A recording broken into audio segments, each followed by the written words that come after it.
What are the attributes that a leader has to bring to the table in order to influence and make his men do the things that they are supposed to do? As you say, you are dealing with man, which is really, really difficult. So therefore, you have to know thyself, but also know your man, right? So, what are some of the most important attributes that a leader needs to have in order to implement it?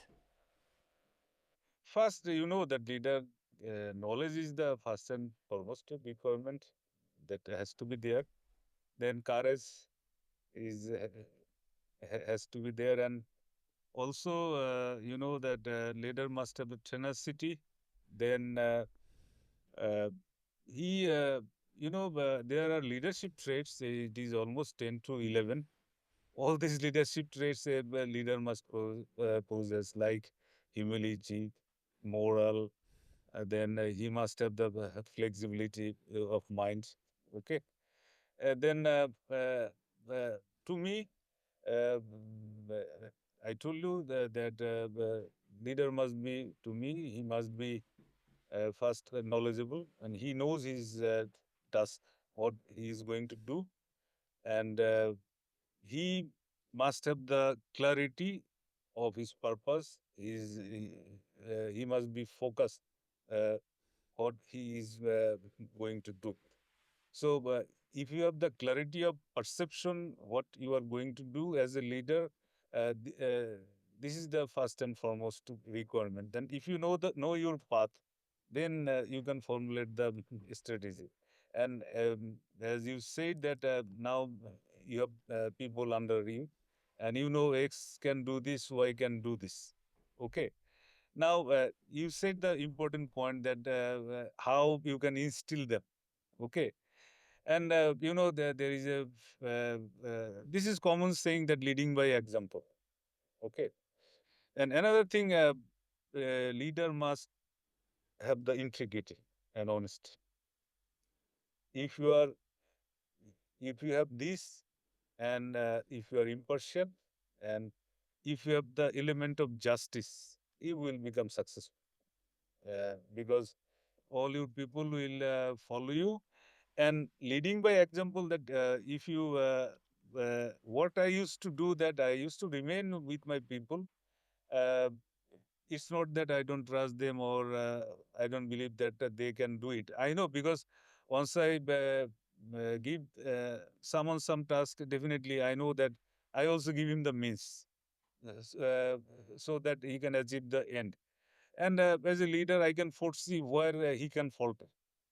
But I told you, as a all military leaders and all good leaders, they always remain connected with their undercommands. So, if any leader want to be successful or instill his ideas, uh, it cannot be instilled in one day, but minimum it needs 6 months to 1 year.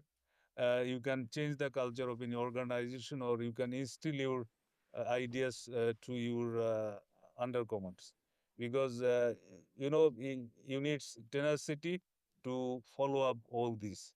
And from my personal life, I've seen that it acts within short span of time, within on there is always resistance to change.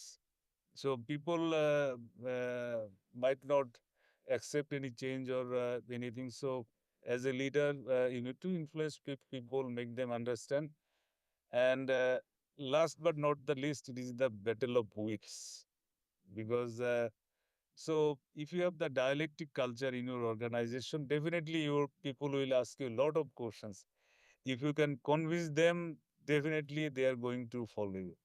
So, one thing that is certain, as a leader, you must know that your follower, your undercommand is following you, so they know exactly what you are. So, if they know that you are really well founded on the knowledge on your task, on your leadership, then definitely there is no point of you know thinking negative that you people will not follow you. You can they will follow you, and you can resume at your organization.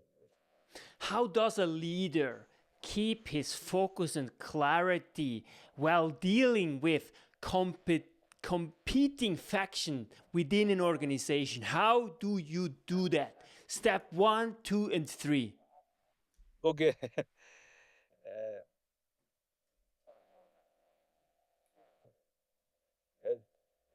that is the maintain harmony.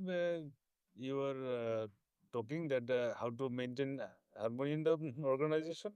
Exactly, because sometimes the Yeah. leader he has, as you just laid out, it's very important. He has to nurture his man, right? He has to know his man, but also at the same time, he has to keep the focus and clarity of the strategy, of the vision, of the goal, right? That you so nicely laid out. And therefore, he also at the same time has to deal with at times competing forces within his organization. So, how does he do juggling this, keeping the focus, but also at the same time keeping his man engaged, in harmony with one another, and also lastly, how to actually deal with competing narratives, competing factions within an organization, because as you said, man is very complicated, right? So how do you do that? These are very simple. I'm telling. I'm telling you from my uh, own service life. Though I will just give you an example of one. I was Dean Faculty of Business Studies in Bangladesh University of Professionals. I had under six departments. So once I joined, these business faculties, these are, interrelated. I find that all the departments are isolated. So uh, it took 1 year for me to bring all of them in the same platform. It is me. I formulated this idea. I had been telling them that the subject in marketing department, this subject is taught. Management department, this subject. Those are interchangeable, and we made our faculty as a team. And for doing this, uh, I had to be persuasive, and I had to be tenacious, so that and each week I used to conduct one meeting with all the faculties, uh, so that they all are united. And at the end of 1 year, they all found that this business faculty is united together. Now, I'm coming to your point, that is the harmony. Harmony is a way of life and can be uh, achieved, if people are aware about it. If you are not aware about the harmony or this way of life, and so uh, this cannot be implemented in your personal life or in your organization. So, as a leader, if you select the strategy that there has to be the culture of harmony in your organizations, and how you are going to achieve it, if you transmit and practice in your organization, definitely it is going to have impact. And I can assure you, it will not take more than 1 year to set up this organizational culture of harmony. You can hire me for any organization. I will ensure and implement it. Now, c- uh, you know, uh, if you as a leader, you asked me earlier also, first thing is the establish justice. Okay. If you can establish justice uh, in promotion, posting, these facilities and others, then definitely you will achieve harmony. But there will be people, even if you do the justice, they will say that he is not being evaluated properly. So here I'll go back to the Koitillo, the 4th century, these political and also military thinker. He was the national security advisor of Chandragupta Maurya. In fact, he, along with Chandragupta Maurya, they established this Maurya dynasty. So he established a efficient administration. His administration was survival for the fittest. Okay. So here he, incorporated his incentive policy was reward and punishment. The reward and punishment or incentive policy that was monetary. He used to task someone, this is the task I give you.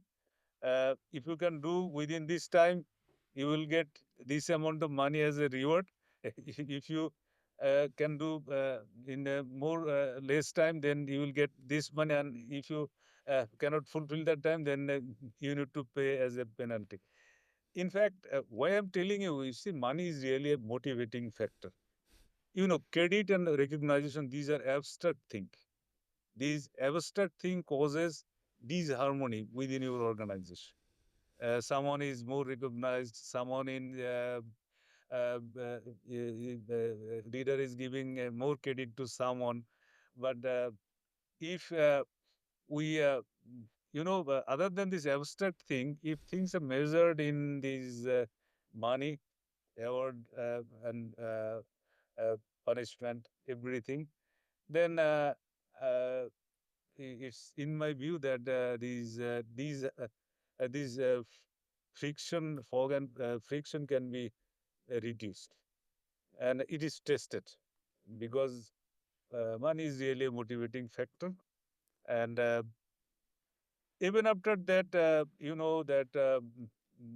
there will be someone, but in my own experience, I have seen if leader is honest and he just establish justices, that organization succeeds. And if he always remain connected with the with his people and have empathy to all of them, and with this we can achieve harmony in an organization. And more important thing that people needs to be taught what is harmony and how harmony helps to empower everybody. That's why knowledge matters. Make your life a masterpiece. Visit now programs.the-ykm.com.